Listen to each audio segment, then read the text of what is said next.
Breaking news చూస్తున్నాం. మనం కంచ గచ్చిబౌలి భూముల వివాదంపై సుప్రీంకోర్టు ఇవాళ విచారణ జరపనుంది. భూముల్లో జరుగుతున్న పనులపై justice B R Gavai, justice A G మసీహులతో కూడిన ధర్మాసనం సుమోటోగా విచారణ చేపట్టి అన్ని రకాల కార్యకలాపాలపై స్టే విధించింది. ఇప్పటికే రాష్ట్ర ప్రభుత్వం సుప్రీంకోర్టుకు ఈ అంశంపై అఫిడవిట్ సమర్పించింది. క్షేత్రస్థాయికి వెళ్లి పరిశీలించి నివేదిక సమర్పించాలని కేంద్ర సాధికార కమిటీని ఆదేశించింది సుప్రీంకోర్టు.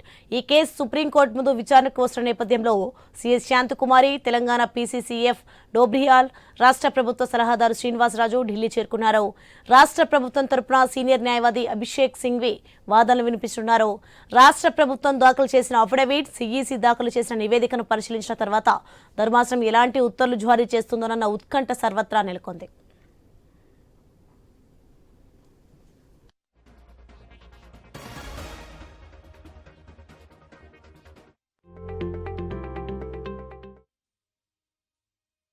ఇదే అంశానికి సంబంధించి మరింత సమాచారం మా ప్రతినిధి స్వామి ఫోన్ లైన్లో అందిస్తారు. స్వామి,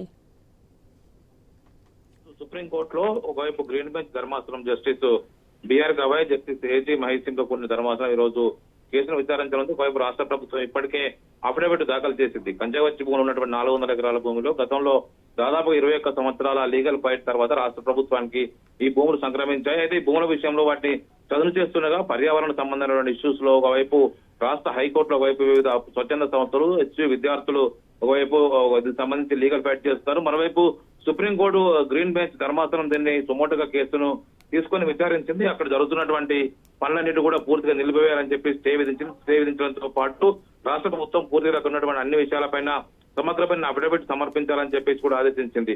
మరోవైపు దీంతో పాటు ఇటు సాధికార కమిటీ కూడా అక్కడ ఉన్నటువంటి పరిస్థితిని వివరించాలని చెప్పేసి సుప్రీంకోర్టు చెప్పిన నేపథ్యంలో ఈ రోజు ఇప్పటికే సుప్రీంకోర్టుకు రాష్ట్ర సీఎస్ శాంతకుమార్, అదేవిధంగా తెలంగాణ చీఫ్ ఫారెస్ట్ కన్జర్వేటివ్ ఉన్నటువంటి డోబ్రియాల్, అదేవిధంగా రాష్ట్ర ప్రభుత్వ సలహాదారు శ్రీనివాసరాజు ఇప్పటికే ఢిల్లీకి చేరుకొని దానికి సంబంధించిన పూర్తి లీగల్ విషయాన్ని కూడా అఫిడవిట్ ను సుప్రీంకోర్టుకు సమర్పించారు.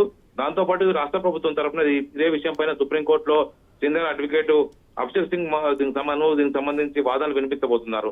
రాష్ట్ర ప్రభుత్వానికి సంక్రమించినటువంటి ఈ 400 ఎకరాల భూముల్లో ఒకవైపు TGIACC Telangana Industrial Infrastructure Corporation Limited కి భూములు అప్పగించారు.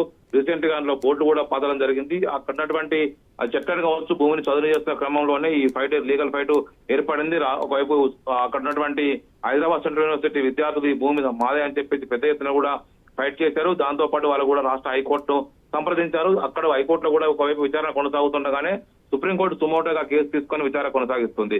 ఈ రోజు మరోసారి విచారణ కొనసాగిస్తున్న నేపథ్యంలో ఇటు సాధికార కమిటీ కావచ్చు, మరోవైపు రాష్ట్ర ప్రభుత్వం సమర్పించిన అఫిడవిట్ల పైన సుప్రీంకోర్టు విచారించి ఎలాంటి ఉత్తర్వులు జారీ చేస్తుందని చెప్పేసి కూడా అంత ఆసక్తికరంగా ఎదురు చూస్తూ ఉన్నారు.